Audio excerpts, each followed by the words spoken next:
After her husband went to jail saving her, Vanessa Cole stood in the marble foyer of their Dallas home, watching federal agents load away the last boxes of his life's work. She didn't shed a tear.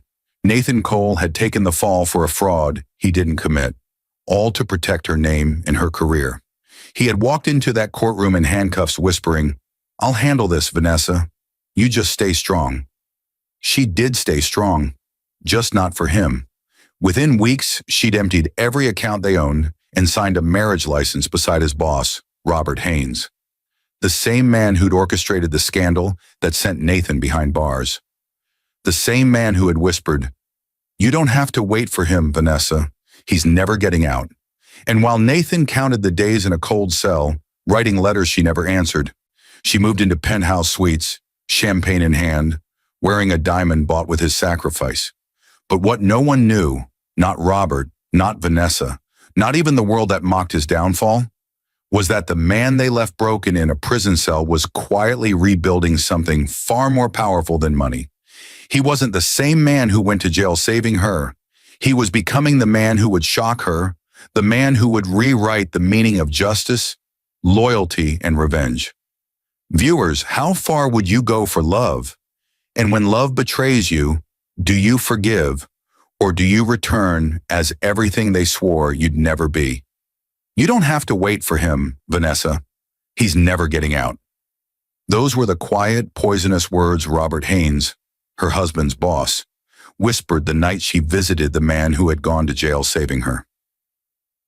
Nathan Cole had taken the fall for a crime he didn't commit, believing love was reason enough to sacrifice everything.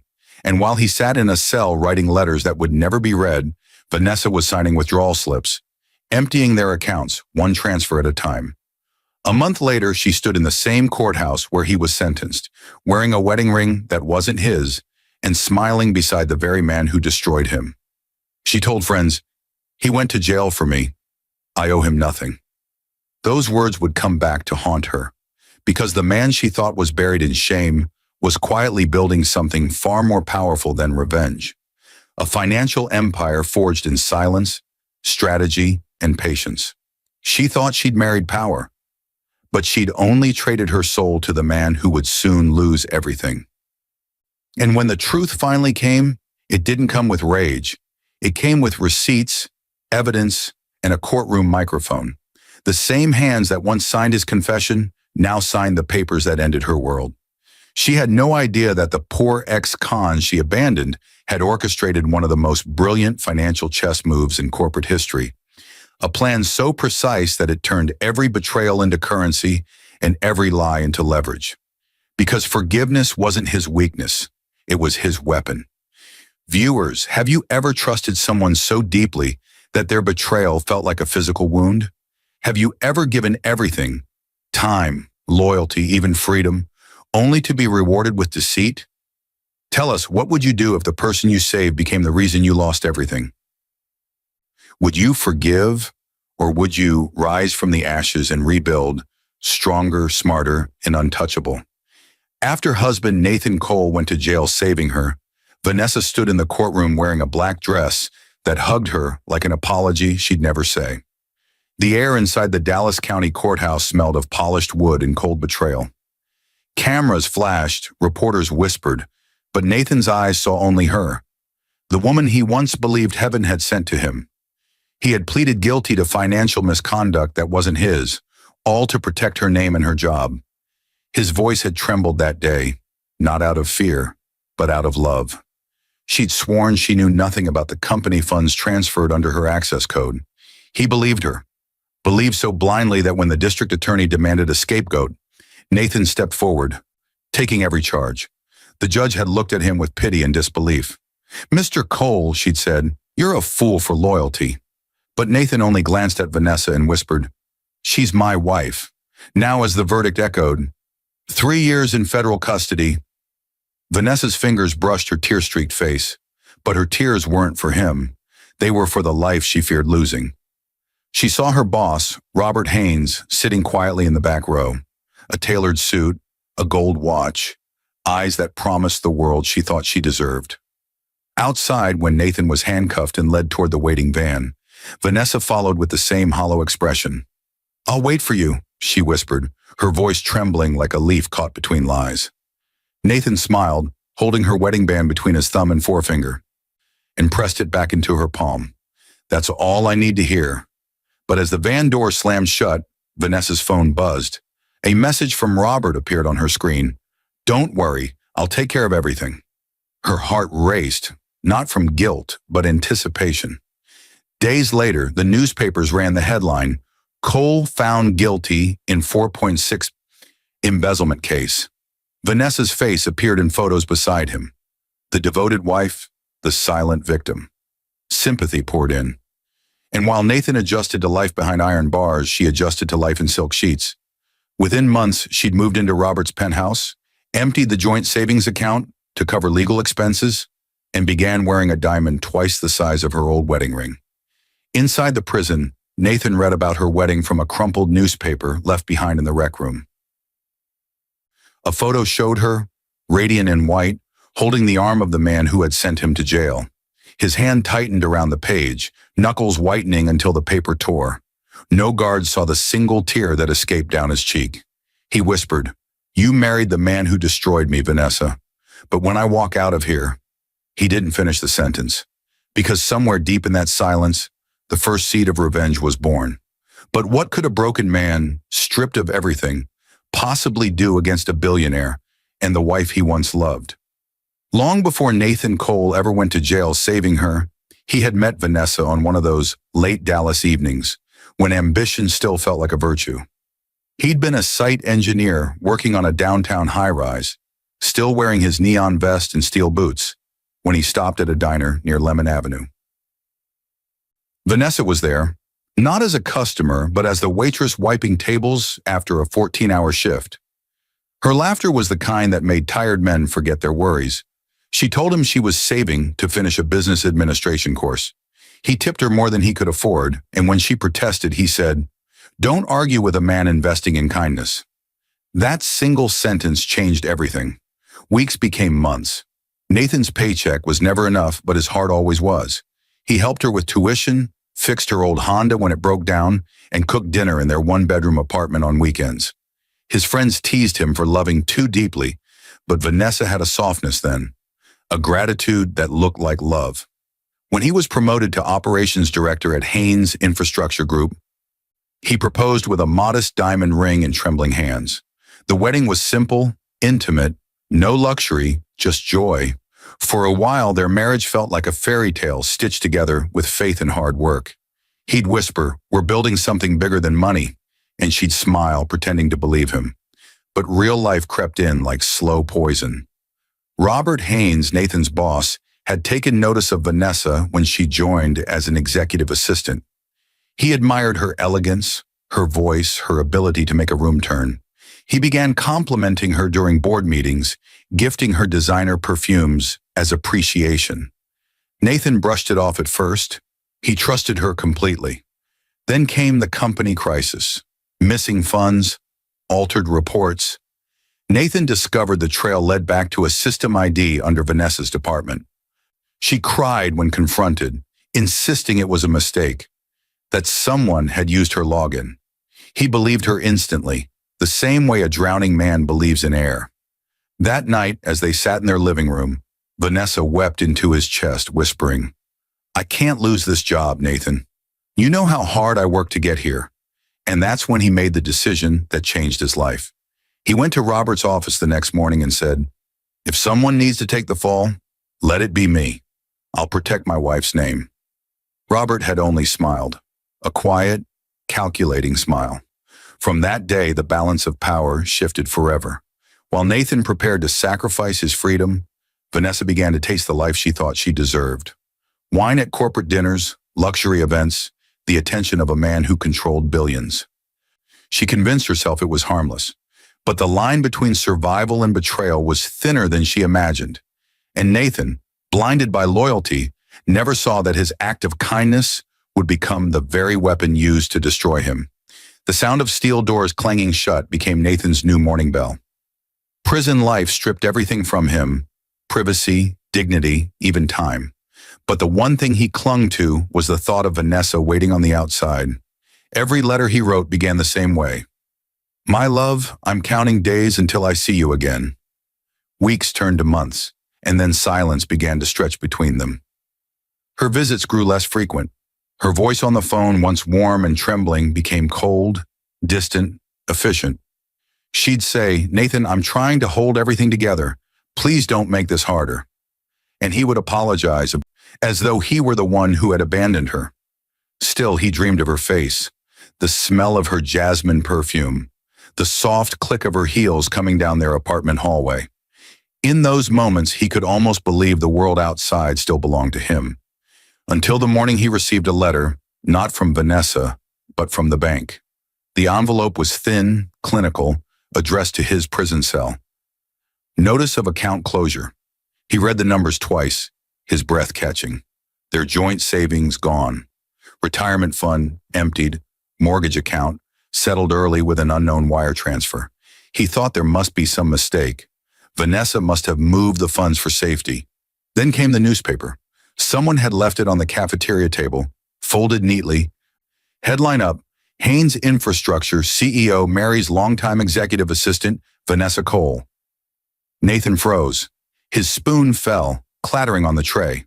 For a full minute, he couldn't breathe. He stared at the photo. Vanessa radiant in white silk, her hand resting proudly on Robert Haynes's arm.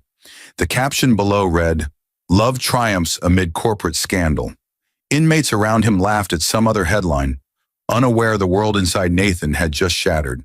His vision blurred as disbelief warred with pain. His throat burned, his stomach hollowed. He turned the page and saw another photo. Their old home, sold at auction. Everything he had built, gone. That night, Nathan lay on his bunk, staring at the cracked ceiling. He remembered the last time she'd visited, the way her perfume smelled different, the diamond earrings he'd never seen before, the distance in her eyes when she said, You'll understand one day. Now he did. Vanessa hadn't been surviving. She'd been upgrading. Tears finally came, silent and hot, sliding down his face into the thin pillow. Somewhere between rage and heartbreak, a whisper left his lips. You took everything, even my freedom. But rage never lived long in Nathan. It turned into something sharper, purpose. Because while she slept beside the man who ruined his life, Nathan began writing again. Not love letters this time. Notes, dates, names, bank accounts, transaction numbers. Every night he wrote until dawn, because the same man who had once gone to jail saving her had now begun planning something far more dangerous, his redemption and his revenge. The day Nathan Cole walked out of prison, the Texas sun burned brighter than he remembered. It was blinding, too clean, too free, almost mocking him. The guard at the gate handed him a small box, one wristwatch, a faded photo of Vanessa, and the same wedding ring she'd stopped wearing years ago.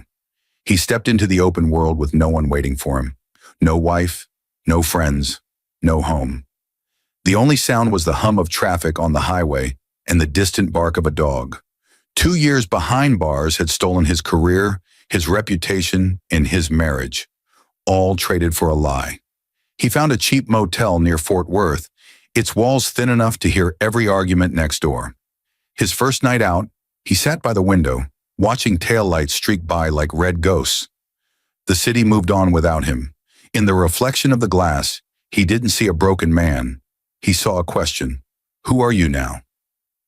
His name, once respected in Dallas business circles, had become a headline stain. His LinkedIn profile was gone. His company email shut down. No one from Haynes Infrastructure reached out. And Vanessa, not a single message. She was now Vanessa Haynes, wife of the CEO. Nathan started with what little he had, discipline. Every morning he woke at 5, went running along the Trinity River, and applied for jobs no one called back about. Employers looked at his record and politely declined. But one evening, while reading the classifieds, he found an opening for a junior consultant at a small construction auditing firm. The office was modest, but the owner, Patrick Lane, recognized him immediately. Nathan Cole, Patrick said, surprised. Last time I saw you, you were in a boardroom winning city contracts. Nathan forced a thin smile. Guess I needed a change of scenery. Patrick hesitated, then offered his hand. You were one of the best in the business. I don't care what the papers say. I know you didn't steal that money. For the first time in months, Nathan felt something stir inside. Validation. He joined quietly, working long hours, analyzing project budgets, chasing inconsistencies like a detective. Then one afternoon, while reviewing old audit files, he noticed something strange. A familiar digital signature embedded in a set of fraudulent invoices connected to Haynes Infrastructure Group. The same pattern that had been used to frame him. Nathan's pulse quickened. He copied the data to a private drive and leaned back, staring at the ceiling. Someone had been sloppy. He whispered to himself, Robert, you built an empire on my ruin. Let's see how steady it stands when the truth wakes up. That night, Nathan looked at his reflection in the motel mirror, his eyes harder now, quieter, sharper. He slid the old wedding ring into his drawer and murmured, You'll remember me, Vanessa, but not the way you think. The man who went to jail saving her had died behind bars. The one who walked out was here for justice. It was a gray Thursday morning when Detective Alan Briggs showed up at Nathan's motel door. His knock was sharp, impatient, the kind that carried unfinished business. Nathan opened it, startled, his coffee halfway to his lips. Detective, he said, frowning. I thought I'd seen the last of you. Briggs nodded, removing his hat. I thought so too, but sometimes ghosts don't stay buried. They sat by the window, same cracked blinds, same thin air of survival. Briggs slid a manila envelope across the table. I've been reviewing old cases, he said. Something about yours never sat right. The timestamps on the financial logs, the transfer you supposedly authorized, happened 3 hours after your arrest. You were already in custody. Nathan froze, setting the cup down slowly. You're telling me the fraud continued after I was booked? Briggs nodded again. Whoever set you up wanted to make sure the trail pointed nowhere else. He paused, studying Nathan's face. And the access code used in that transaction. It came from an IP address belonging to Robert Haynes's private server. For a long moment, the room went still. The hum of the old air conditioner filled the silence like a slow heartbeat. Nathan leaned back, the reality settling over him like cold iron. Robert, the man who'd smiled in his face, shaken his hand, toasted his marriage, had not only destroyed him, but used his wife to do it. Briggs pulled another file. There's more. I shouldn't be showing you this, but you deserve to know. He unfolded a lab report. Paternity results. Nathan's eyes scanned the lines. His vision blurred, then sharpened on the words that tore through his chest. Probability of paternity, 0%. He didn't move. His throat closed. Every memory of tucking little Maya into bed, every laugh, every story, every birthday candle, they all turned to smoke. Briggs spoke gently. I had a feeling. The dates, the travel logs, the doctor's records, everything points to Haynes. He's the biological father. Nathan said nothing. He just stared out the window at the cars passing, at a world that had kept turning while his own had shattered twice. When he finally spoke, his voice was low, steady but deadly calm. Does he know? Probably not, Briggs said. And Vanessa? She's been living the high life. House in Highland Park. Private events. Her name's on charity boards now. Nathan smiled faintly, a cold, deliberate smile. Good, he whispered. Let her climb high. Why? Briggs asked. Because the higher she climbs, Nathan said quietly, the harder she'll fall. He reached across the table and tapped the file. Detective, you just handed me my blueprint. Briggs hesitated, then exhaled. You're planning something, aren't you? Nathan's eyes met his. I'm planning to give back what they gave me, multiplied by 7. As the detective left, Nathan opened his laptop. The screen's glow lit his face like firelight. He began drafting the first email, one that would start a chain reaction Robert and Vanessa could never contain. The man they thought they buried was coming back, not to beg, but to build an empire on their ashes. Nathan learned quickly that revenge wasn't about rage. It was about patience, precision, and paperwork. In the world that had discarded him, Every signature carried more power than a bullet. He began small. His job at Patrick Lane's auditing firm gave him access to the one thing he needed most: information. Late at night, long after the others left, Nathan stayed behind poring over corporate filings, merger reports, and acquisition trends. The deeper he dug, the clearer it became. Robert Haynes's empire was expanding too fast. Debt buried beneath borrowed prestige. Shell companies, offshore accounts. Robert had built his kingdom like a house of cards, and Nathan now held the wind. He spent months moving silently, meeting contacts in dim cafes, using old construction associates and investment brokers he'd once helped. None of them knew his full plan. They only knew he was building something. He registered a new company under an alias, Orion Development Group, and began acquiring minority shares in Haynes Infrastructure's rival, Titan Works Construction. Patrick noticed the change in him one evening. "You're working like a man chasing ghosts," he said. Nathan smiled faintly. "I'm not chasing them. I'm building a mirror big enough for them to see themselves."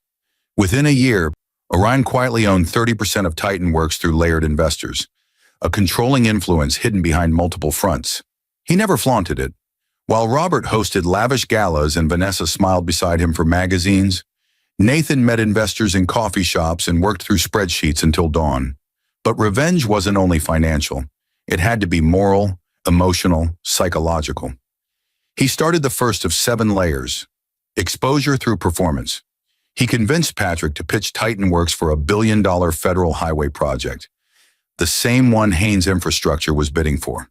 When the submission date came, Nathan personally reviewed every detail, ensuring Titan's proposal undercut Robert's by a razor-thin margin while offering cleaner compliance reports.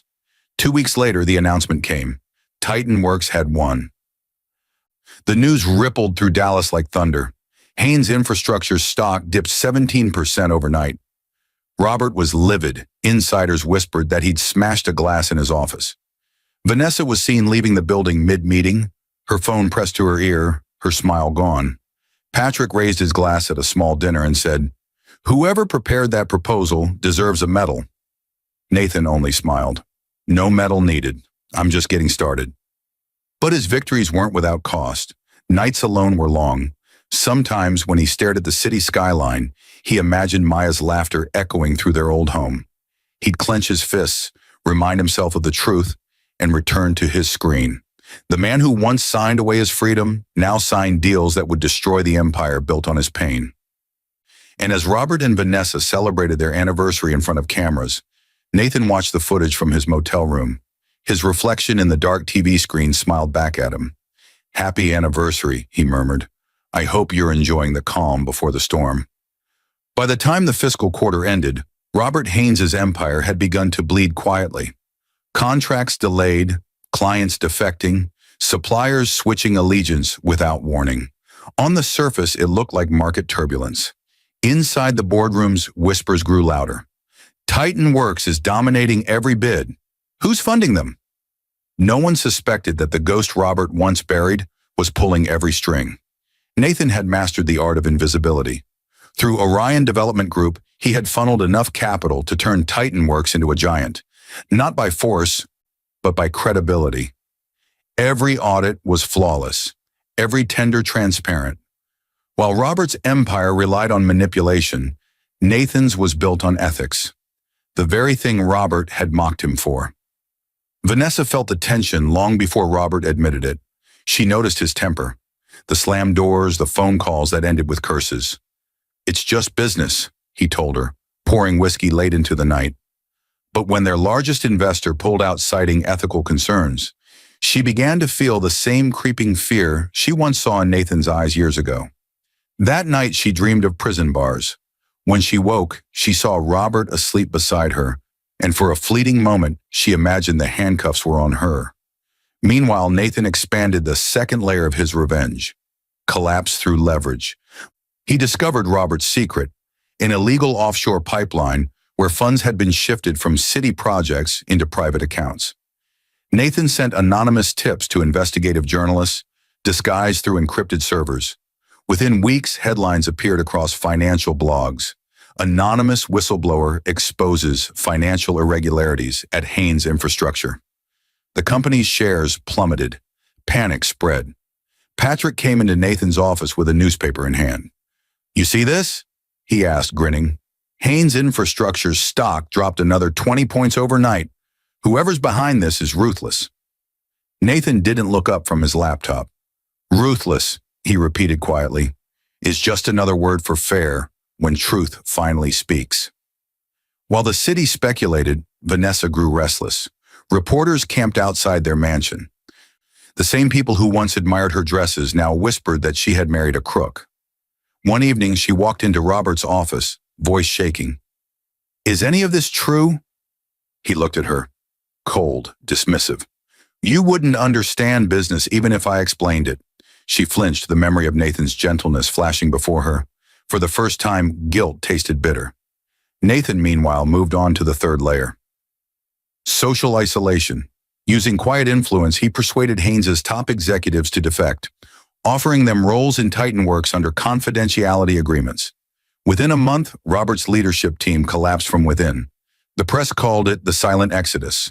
And as the storm gathered, Nathan sat alone in his small office, watching news anchors discuss the downfall of Haynes Infrastructure. He didn't smile. He didn't celebrate. He simply whispered, 3 layers down, 4 to go. Outside, lightning cracked over the Dallas skyline. Somewhere across town, Robert poured another drink. Unaware the man he'd destroyed was now the one tightening the noose. The Dallas Convention Center buzzed with media frenzy. The air was heavy with speculation, camera flashes popping like gunfire. TitanWorks had just secured a historic federal contract worth $2.4 billion, and everyone wanted to know who the mysterious new stakeholder behind its meteoric rise was. Robert Haynes was there too, seated in the audience with Vanessa by his side. His tie was tight, his jaw tighter. His empire was collapsing, yet he had come out of pride, hoping to intimidate whoever dared steal his spotlight. The stage lights dimmed. A familiar voice echoed through the speakers. Calm, deliberate, unmistakable. "Good afternoon, Dallas. My name is Nathan Cole." Every camera in the room turned. Robert's glass slipped from his hand and shattered on the floor. Vanessa's breath caught in her throat. Her eyes widened as the man she thought she'd buried 2 years ago walked across the stage in a crisp charcoal suit. The confidence of a man reborn in every step. Nathan smiled faintly. 2 years ago, I went to jail for a crime I didn't commit, to protect the reputation of people I loved. While I was behind bars, everything I owned was stolen. My accounts were emptied, my name destroyed, and my family replaced. But what most people don't realize is that truth has a way of maturing like good investments. The crowd murmured. Reporters leaned forward. Nathan clicked a remote, and the screen behind him came alive with documents, timestamps, and financial trails. "These," he continued, "are the records of embezzlement conducted through the private servers of Haynes Infrastructure. Funds redirected from public projects to personal accounts." Gas filled the hall. Screens showed Robert's signature, his authorization codes, even emails sent to Vanessa's address. The color drained from her face as her own name appeared next to transfer approvals dated days after Nathan's arrest. Robert stood abruptly. "This is slander," he barked, face red, veins straining. "You can't prove." "Already have," Nathan interrupted coolly. "The Department of Justice received the same evidence this morning." Flashes exploded as cameras captured Robert's fury, Vanessa's trembling hands, and Nathan's unwavering composure. He walked closer to the edge of the stage. "You once told me, Robert, that loyalty makes men weak. But you were wrong. It's betrayal that weakens, and exposure that heals." Then his gaze shifted to Vanessa. "And you," he said softly, his voice a blade wrapped in velvet, "taught me that love without respect is just charity. I gave you everything. My name, my trust, my freedom. You gave me your silence. But I forgive you because forgiveness is a part of my closure." The room went silent. Nathan ended with quiet dignity.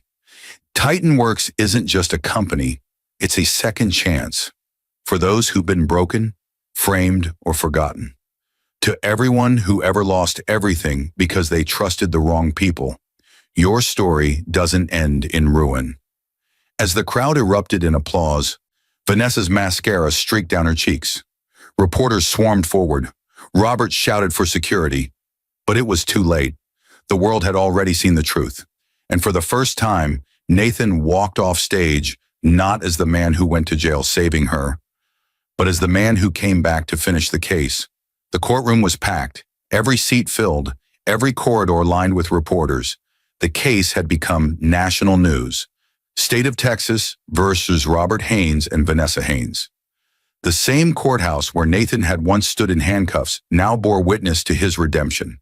He sat quietly beside Evelyn Ross, his attorney, the same woman who had defended him years ago, but lost to the false evidence Robert had planted. This time the evidence was on their side. Nathan's face was calm, his posture straight, his eyes unreadable. Across the aisle, Robert sat rigid, flanked by his high-priced defense team. Vanessa beside him looked nothing like the glamorous socialite she had once been. Her designer suit hung loosely on her frame, her face pale beneath the courtroom lights. Judge Eleanor White entered, the same judge who had once sentenced Nathan. The irony wasn't lost on anyone. She adjusted her glasses and said, "Let's begin." Evelyn stood, her voice clear and confident. "Your Honor, 2 years ago, my client Nathan Cole took the fall for a financial crime orchestrated by these defendants. Today we present irrefutable evidence proving not only his innocence, but also a deliberate conspiracy to defraud investors in the state." She clicked the projector remote. Screens flickered to life. Financial documents, wire transfers, digital timestamps, and forensic IT analysis. Every transaction linked to Robert's private servers. Every access code matched Vanessa's credentials. Robert shifted uneasily. His lawyer objected. "Circumstantial evidence." Evelyn turned. "Then let's talk direct evidence." She produced the recorded call Detective Briggs had uncovered. Robert's voice boasting to a partner overseas. "Don't worry about Nathan Cole. He's already taking the blame. My assistant handled the paperwork." Gasps filled the room. Vanessa's eyes darted toward Robert, panic rising. "You said no one would ever find out," she blurted. The courtroom froze. The judge's gavel struck. "Order!" Evelyn smiled faintly. "Confession from the defendant herself, Your Honor." Then came the final blow, the paternity results. Evelyn held up the sealed document.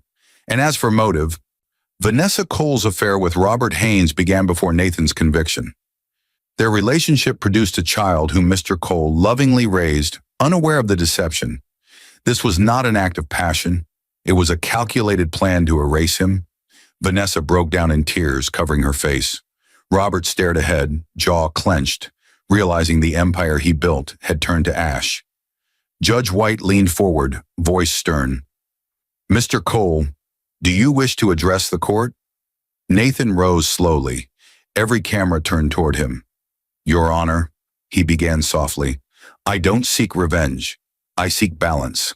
I was a fool for love once. Today I just want the truth recorded, so that no other man ever has to lose everything for protecting the wrong person." His words echoed through the hall like scripture. When the verdict came, the courtroom erupted, guilty on all counts. Robert Haynes was sentenced to 20 years for fraud and conspiracy. Vanessa received 8 for perjury and embezzlement. Nathan stood silently, eyes glistening. He didn't smile. He just whispered, "Justice doesn't shout, it waits."